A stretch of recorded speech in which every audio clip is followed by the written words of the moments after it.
کسی کی بات گوارا نہیں کر سکتا. ہماری مسجد میں آ کے کوئی کسی دوسرے مسجد کا بندہ نماز پڑھ لے، ہم اسے ایسے دیکھتے ہیں جیسے کوئی غیر مسلم ہماری مسجد میں آ گیا. حال ہی کیا ہے؟ کیسے نوجوان طبقہ دیکھ کے ہمیں دین کی؟ ہم نے اپنے آپ کو ایسا ریپریزنٹ کرنا تھا کہ ہمیں دیکھ کے دنیا کہے محمد کے غلام جا رہے ہیں. مگر آج ہماری حالت دیکھ کے لوگ دین سے دور جا رہے ہیں. پھر ہمارے دینی مدارس میں اللہ ماشاءاللہ جتنا بھی نصاب پڑھایا جاتا ہے وہ سارے کا سارا جدید تقاضوں کے مطابق ہی نہیں. 300-400 سال پرانا نصاب پڑھا ہے. یہ قرآن جو آج سے 14 صدیاں پہلے نازل ہوا آج بھی رہنمائی دے رہا ہے. تا صبح قیامت یہ قرآن رہنمائی دیتا رہے گا. اس بچے کو وہ علوم پڑھائے جاتے ہیں جو آج سے 300-400 سال پہلے تک مطابقت رکھتے تھے. اس بچے کو بتایا ہی نہیں جاتا کہ یہ قرآن آج کے دور میں کس طرح رہنمائی فراہم ہے. ہمارا نصاب جدید تقاضوں کے مطابق ہے.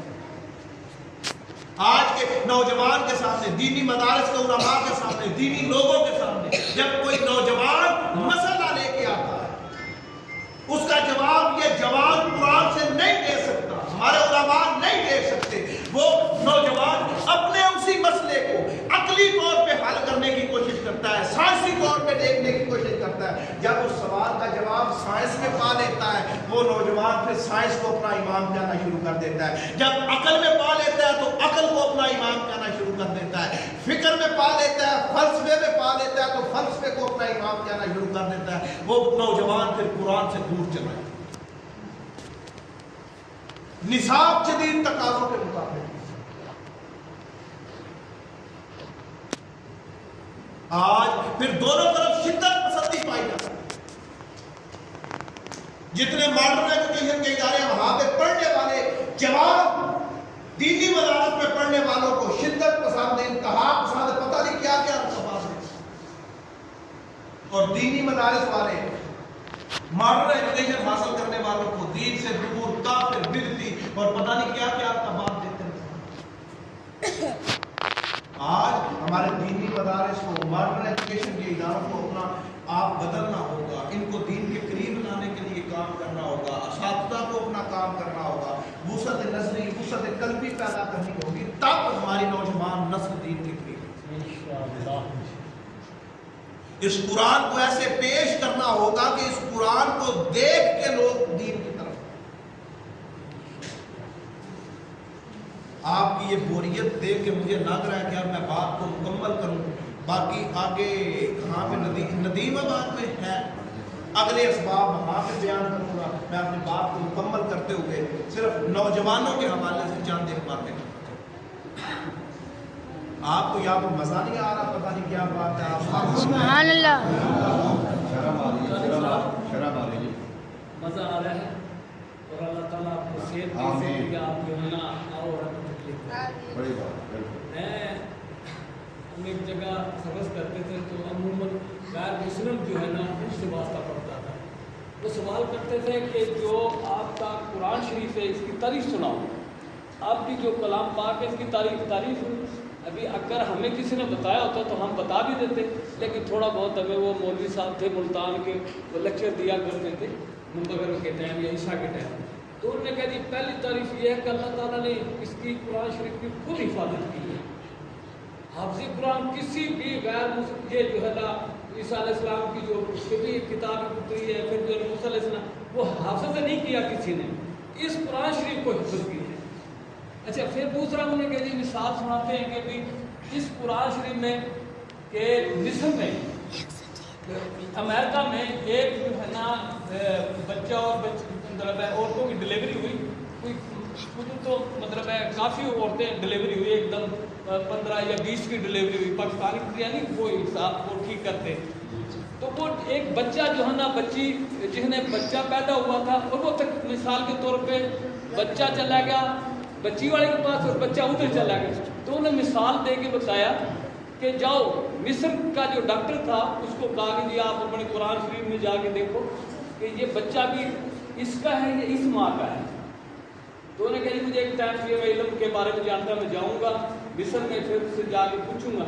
تو انہوں نے کہا کہ جی صورت بھی بتائی تھی اور میرے ذہن میں نہیں ہے تو ایپ بھی بتائی کہ اس میں جا کر پڑھو کہ اس ماں کا دودھ جو ہے یہ ناپ لو اس کو تول لو یا جس طرح اسکیل کرو جس کا بدنی ہوگا تو وہ بچہ اس کا ہوگا اور جس کا مطلب ہے کم ہوگا تو وہ بچہ اس طرح مطلب ہے اس طرح لوگ سمجھاتے ہیں. ٹھیک ہے آگے بات کرو کہ یہ بات تیسرا سبب نوجوان نسل دین سے دور. دو سبب دیکھیں کہ ایک سبب ہے ہمارا اور دوسرا سبب ہے ہمارے تعلیمی ادارے. اب تیسرا سبب جو نوجوان نسل کو دین سے دور کرنے کا ہے وہ ہمارے علماء و مشائخ.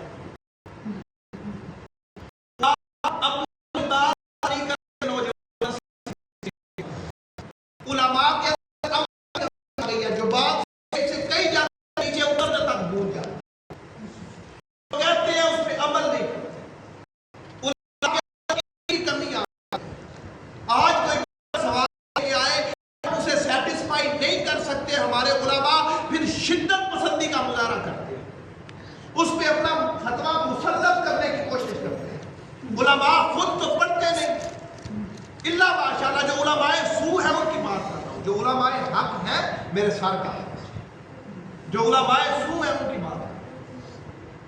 پھر ہمارا وتیرہ یہ بن گیا کہ ہم علماء حق کے پاس بیٹھنا گوارا نہیں کرتے. علماء سو کو سننا گوارا کرتے ہیں. جو لوگوں کی پگڑیاں کھینچتا ہو جو علماء کی ٹانگیں کھینچتا ہو ہم اس کے پاس بیٹھنا گوارا کرتے ہیں. آج ہم نے جاہلوں کو اپنا سردار بنا رکھا ہے جاہلوں کو اپنا امام بنا رکھا ہے. آئے بخاری شریف کی ایک روایت بتائے دیتا ہوں. حضرت عبداللہ بن عمر روایت کرتے ہیں کتاب العلم بخاری شریف میں امام بخاری نے نقل کی. آقا علیہ السلام نے ارشاد فرمایا کہ اللہ علم کو اس طرح نہیں اٹھائے گا کہ سینوں سے نکال کے لے جائے بلکہ اللہ رب العزت علماء کو موت دے دے گا. اس طرح علم کو پالے گا اور اس کے بعد لوگ جاہلوں کو اپنا امام بنا لیں گے ان سے مسئلے پوچھیں گے ان سے فتوے لیں گے. یہ جاہل خود بھی گمراہ ہوں گے اور لوگوں کو بھی گمراہ کریں گے. آج ہم نے علماء حق کے پاس بیٹھنا چھوڑ دیا. نوجوان طبقہ پسند اسے کرتا ہے جو کسی پہ تانا زنی کرتا ہو جو کسی کے پہ فتویٰ لگاتا ہو جو شاہجرات صحابہ کو چھیڑنے والا ہو. نوجوان طبقہ انہیں پسند کرتا ہے جو لوگوں کی پگڑیاں کھینچنے والا ہو صحابہ کرام کی لڑائیاں سامنے لے کے آنے والا ہو. نوجوان طبقہ ان کو سننا پسند کرتا ہے. علماء حق کے پاس بیٹھنا گوارا نہیں کرتا. پھر آج علماء علم اس لیے حاصل کرتے ہیں کہ اپنی ذات کا دفاع کر سکیں لوگوں سے الجھ سکیں.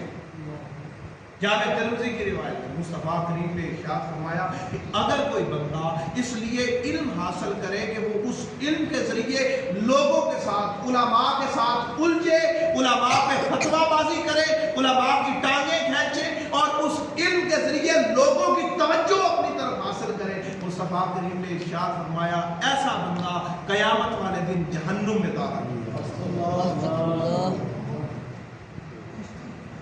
علماء کے اندر دونوں فعل کا تضاد پایا جاتا ہے. اتامرون الناس بالبر وتنسون انفسکم افلا تعقلون انتم تتلون الکتاب افلا تعقلون. سورہ بقرہ کی آیت. تم لوگوں کو نیکی کی دعوت دیتے اور خود کو بھول جاتے. آج ہمارے علماء کا حال یہ ہے ان میں شدت پسندی آ گئی. پھر علماء کے بعد مختصر کرتا چلو تو مشائخ. علماء اپنا کردار ادا نہیں کرتے. علماء ایسا دین پیش نہیں کرتے کہ جسے دیکھ کے نوجوان طبقہ دین کی. پھر اس کے بعد مشائخ ہیں. مشائخ اپنا کردار ادا نہیں جن کے لیے حکم تھا کونوا مع الصادقین سچوں کے ساتھ جڑو. پہلے خانقاہیں تھی اس کے ساتھ درسگاہیں تھی وہاں پہ ایسے سانچے تیار کیے جاتے تھے جہاں سے لوگ پڑھ کے دین کے طالب بنتے تھے مولا کے طالب نہیں کرتے. بندہ خانقاہوں میں جایا کرتا تھا، گناہوں میں لپٹا جاتا تھا، صوفی کی نظر پڑتی تھی، اللہ دل کے احوال بدل دیا کرتا تھا۔ سبحان اللہ، سبحان اللہ۔